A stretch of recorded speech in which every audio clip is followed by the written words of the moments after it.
آج آپ اس انسان کو یاد کریں جس نے آپ کو بہت دکھ یا تکلیف دی ہو، یا جسے آپ کبھی معاف کرنا نہ چاہتے ہو۔ جب وہ یاد آئے تو بس آنکھیں بند کریں اور ایک گہری سانس لے کر اس کے لیے دعا کریں۔ سوچیں کہ معاف کرنے والا اپنے رب کے کتنے قریب ہوتا ہے، اور اللہ کی رضا کی خاطر معاف کر دیں۔ اگر آپ کو لگے کہ معاف کرنا آسان نہیں تو اپنے نبی محمد صلی اللہ علیہ وسلم کی حیات مبارک کو ایک لمحے کے لیے سوچیں، اور صرف اس لیے کہ آپ کا رب آپ کو اس کے بدلے روز آخرت کتنا عظیم اجر عطا کرے گا۔ آپ بطور امت محمدی پہچانے جائیں گے۔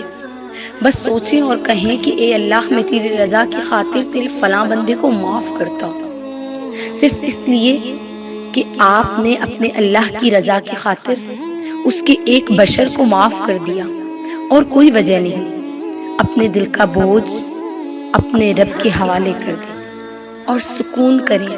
آپ کا رب آپ کو سکون قلب کی دولت نصیب کرے گا۔